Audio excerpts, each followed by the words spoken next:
ডায়াবেটিসের একটা হাস্যকর ব্যাপার। মানুষ মনে করে যে এত আগে খেয়েছি, এই খেয়েছি, তাহলে আমার ডায়াবেটিস বা সুগার লেভেল বা চিনির মাত্রা হলো এত। আসলে এইভাবে ডায়াবেটিস হয় না। কখনো বেড়ে যায়, কখনো কমে যায়। বাড়ার কথা কিন্তু কমে গেছে, কমে যাওয়ার কথা কিন্তু বেড়ে গেছে। যেমন ধরেন আপনি অনেক খেয়েছেন, 2 ঘন্টা পরে অনেক ব্লাড সুগার লেভেল হাই হওয়ার কথা, কিন্তু মেপে দেখলেন না, বেশি হয়নি। কারণ হলো কি, যে এত বেশি আপনি খেয়েছেন যে লিভারে ভয় করে সেই চিনিগুলো নিয়ে নিয়েছে।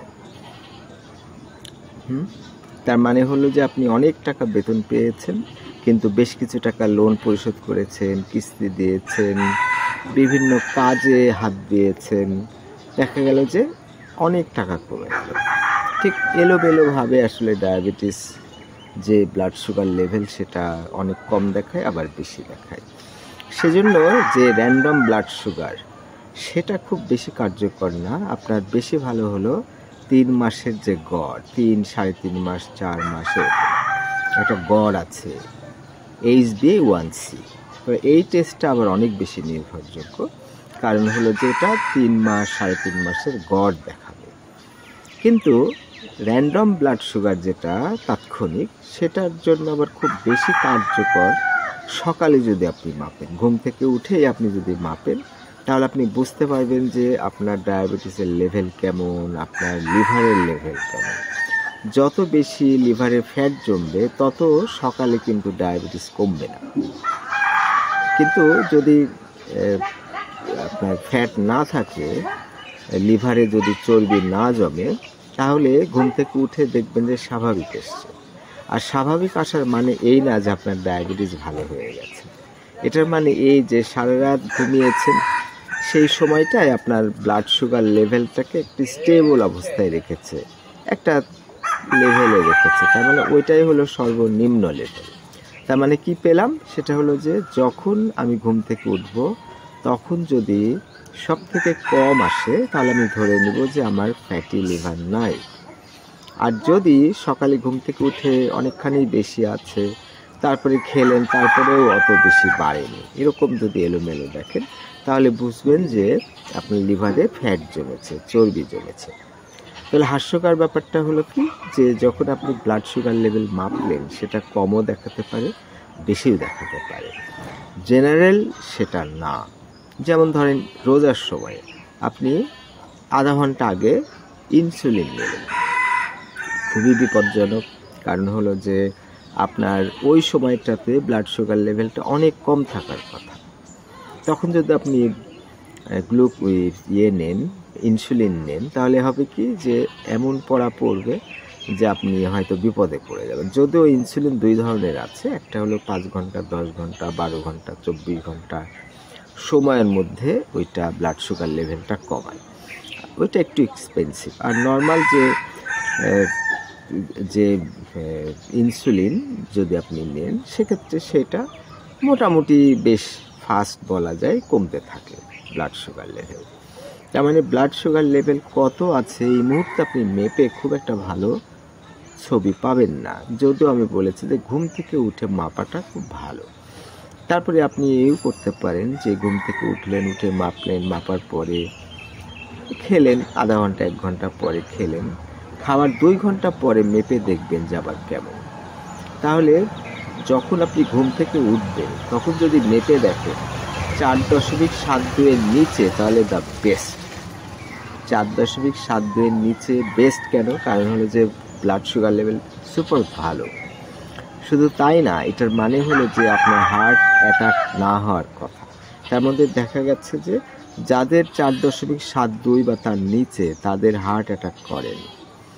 কিন্তু খালি পেটে আপনার 5.6 পর্যন্ত স্বাভাবিক, কিন্তু 4.72 মানে ওভারঅলই খুবই ভালো। তবে 5.3 উপরে যাওয়া উচিত না, গেলে প্রি ডায়াবেটিস, মানে প্রি ডায়াবেটিসের আগের প্রি ডায়াবেটিস।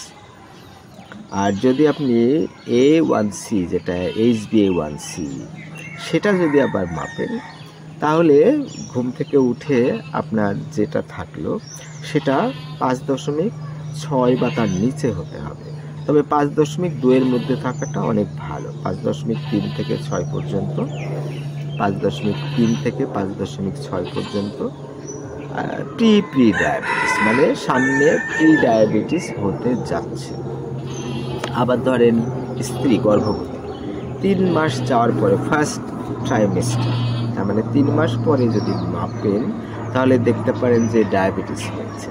আসলে কিন্তু সেই মেয়ের ডায়াবেটিস ছিল না, কিন্তু পেটে বাচ্চা আসলে অনেক সময় ডায়াবেটিস দেখায়, যেটা জেস্টেশনাল ডায়াবেটিস। তার মানে এটাও একটা হাস্যকর যে মনে করছেন যে ডায়াবেটিস হয়েছে, কিন্তু যখন বাচ্চা প্রসব করবে, যখন বাচ্চা বের হবে বা সিজার হবে, তখন আবার সেই ডায়াবেটিস থাকবে না, তবে সাধারণত প্রি ডায়াবেটিস হয়।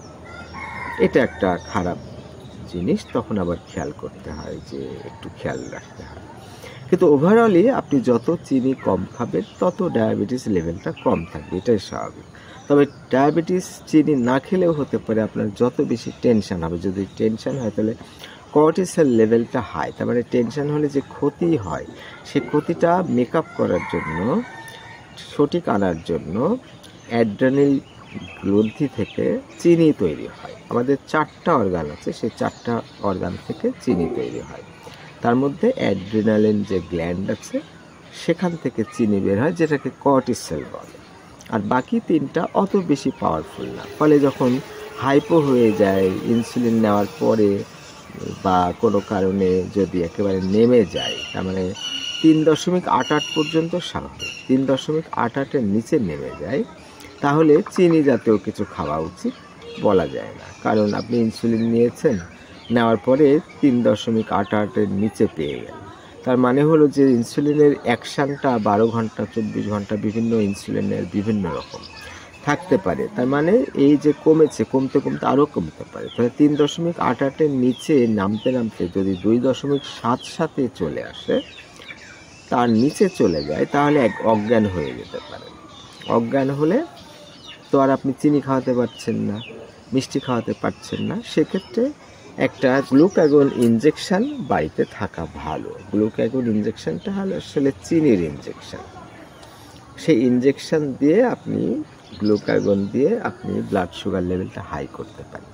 এখন বলা যেতে পারে যে একান্তই যদি অজ্ঞান হয়ে যায়, গ্লুকাগন নাও থাকে, তাও হয়তো ইনজেকশন সেই চিনি দিয়ে গুলিয়ে যদি ইনজেকশন দেওয়া যায়, সেক্ষেত্রেও অনেক উপকার পেতে পারে।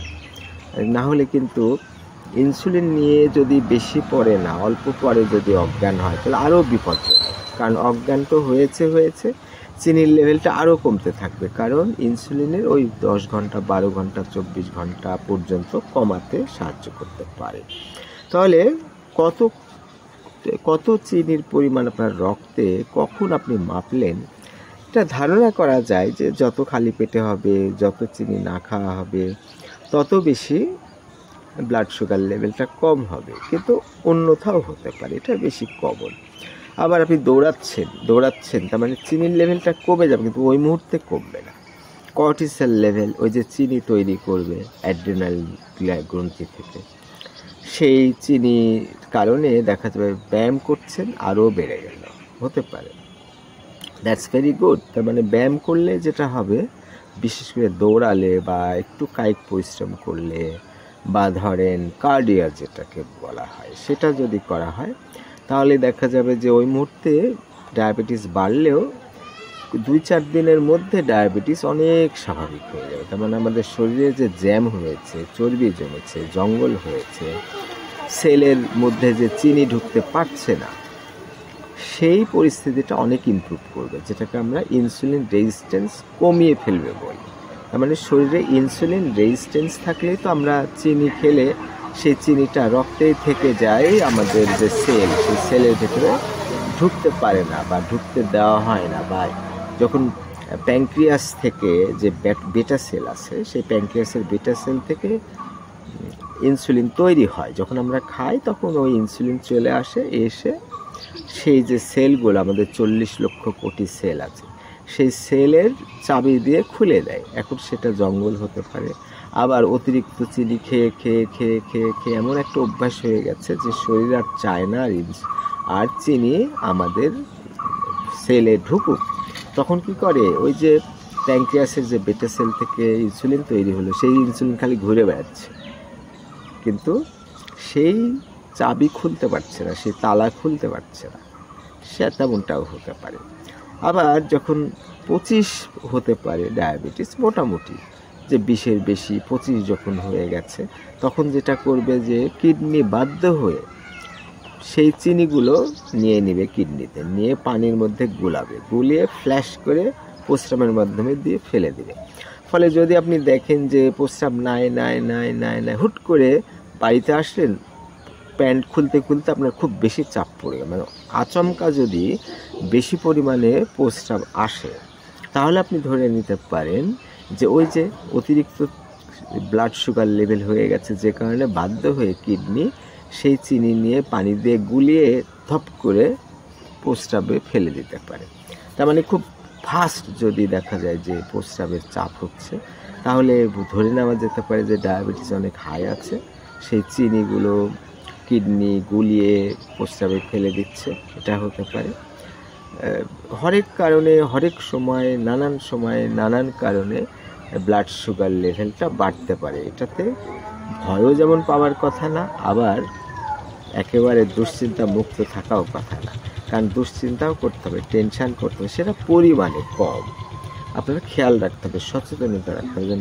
রোজা রাখলে কি হয়, আপনার মনে হবে যে খোদার প্রতি যে ভীতি, ভালোবাসাটা বেড়ে যাবে। কাজের বুয়াকে আপনি থাপ্পড় মারলেন, তারপরে আপনি দিব্যি ঘুরে বেড়াচ্ছেন, আপনি ভালো মানুষ না।